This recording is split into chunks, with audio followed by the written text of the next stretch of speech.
In one of the stranger coaching transitions in modern college football history, Manny Diaz's location has gone from South Beach to Philadelphia and back to South Florida in about 10 or 11 days. Mark Richt has retired. Manny Diaz, obviously, the new head coach at the University of Miami, and there was not much of a search. They knew who they wanted, and they went after their man, and they made that transition happen in less than 1 day.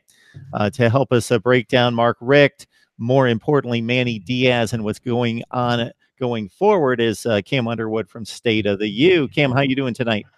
Hey, man, I'm good. Good to be here and glad to be here and everything. Happy New Year to everybody. If you can hear, I'm fighting a South Florida winter cold, head cold. So unfortunately, I'm a little nasal, but otherwise I feel good. And I also feel good about the transition to Manny Diaz and the future of the Miami Hurricanes program. So, Cam, I really want to focus on Manny Diaz and what's going to happen going forward, because that's the important part of this.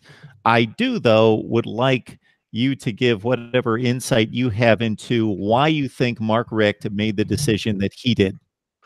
That's a great question, and that's a good place to start. The Miami Hurricanes offense was atrocious this year, and it was clearly broken.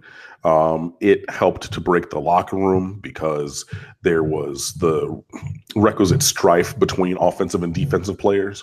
And John Garvin, star sophomore defensive end, he mentioned it after the bowl game. He said defensive players have to stop playing, the victim role, because we're doing what we're doing. And the animosity is understandable. Like, we're out here busting our ass. We're locking people down. We have quite possibly a championship caliber defense. And I know people are like, oh, the stats were inflated against bad teams. We didn't have a tough schedule this year, but defense did the job and didn't get any support from the offensive side of the ball. And at a certain point, you're going to get fed up with that. Like, yo, we're doing our stuff. Why are you not doing yours? And that happened. Like, the players have said that. We were speculating in and, heard reports about that throughout the year, sources and all these different kind of things, depending on, who you are and like who you know and can speak to. But that unequivocally happened. When you have players, plural, coming out after the bowl game speaking about it, that was what happened. And so then Blake James came out with his statement the night of the bowl game saying, basically changes need to be made. And we are fully invested in making those changes. And I'm invested in Mark Richt being here to help make those changes, which basically was schematically and personnel-wise in the coaching staff. The offense needed to be updated and the coaching staff needed to be updated, which puts Mark Richt in the uncomfortable position of needing to fire his son. That just was what it was. He was not getting the job done. He probably should not have gotten a job in Miami at 25 to be quarterback's coach anyway, because he wasn't a championship quarterback who had a career-ending injury and just said, I can't play anymore, but I'm, prime Troy Aikman, and then I'm here coaching. That wasn't John Richt. And basically, it just came down to the point of Mark Richt not wanting to do what needed to get done. He wasn't invested in it. He wasn't, Miami gave him the keys to the kingdom, Mark Richt, when he came in. You want to call plays again for the first time in a long time? Here. You want full control of it? Here. You got it, because we want you here. But then when the rubber met the road this offseason, and like some of my SB Nation colleagues, Bill Connolly, Alex Kirshner, even Bud Elliott, have all written about how this offseason was going to be the most crucial in Mark Richt's entire coaching career.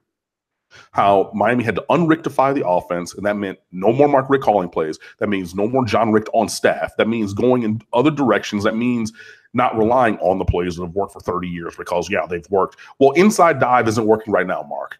So we need something new.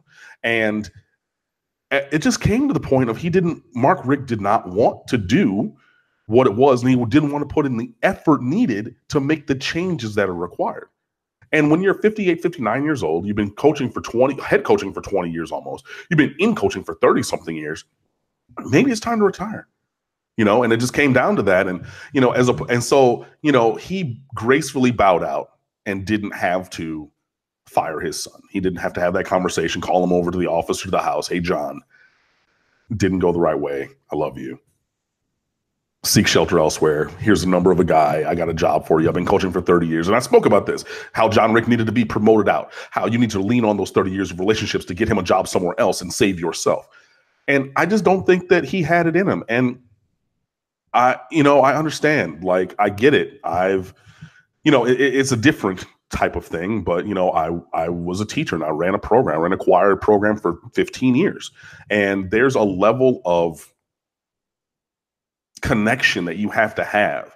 And my first two jobs were building programs from the ground up, i.e. there had not been choir programs in a long time. And trust me, this is going to go back and relate to things with sports. I know people are like, why are you talking about music? We don't sing choir. I know, just bear with me. There's a parallel, I promise.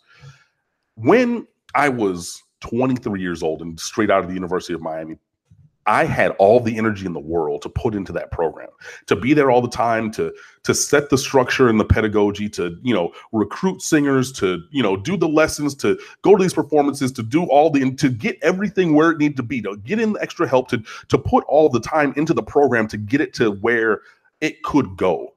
I had that personal time and energy and the desire to do that. As I went through my career, if I'm now at 37 years old, tasked with that heavy lifting that I had at 23 from the ground up. And I mean, they had not had choir for 5 years at the school that I worked at. So there was I'm not following anybody else. No, none of the kids had any classical or, musical training. None of that was there. So anything that they had, I had to provide the structure and the scaffolding and things like that. There was a time that I was here for that. Now is not that time. So the parallel analogy is then for Mark Richt. There was a time early in his career when all those things that were required of him, he would have been there for. Because I'm 38 years old and I'm a first year coach. And okay, we're going to do this and we're going to do that. And I'm going to look at all these different things. I'm going to go to the ACFA or FCA conference. I'm going to blah, blah, blah, blah. But now at almost 60, nah, man, I'm not going to do all that. Because now I got to do that. Nah, I'm not here for that anymore. I paid my dues. I did my time. I was in those trenches. And that's the 360 view from my point of view on what led Mark Richt to just say, you know what, as opposed to going and doing a professional engagement that I'm not fully invested in, I'm just going to step away and wish the University of Miami, my alma mater, well. And hopefully you guys, will take things to the next level moving forward. I think a little bit too much in regards to these coaching situations, especially when it's somebody who is not a great all-time coach, but certainly has a legacy and has been very successful about metrics and legacy. And I just can't imagine that with all the resources, the recruiting base, everything going for him, that just went sour in about 12 months, that he wouldn't just, I know that the situation with his son would have been difficult, that he wouldn't have made those accommodations with the offense and done all those things, because what is he going to be remembered for long-term, whether it be at Georgia or Miami, are going to be winning percentage and championships. And if I could make the corrections and be a great Miami coach for 3 to 5 years and, compete for national titles, win ACC titles, and then step away. And I would think like that. And I would think, as you mentioned, he could still put his son in a good place elsewhere. And it could be a good teaching moment, actually.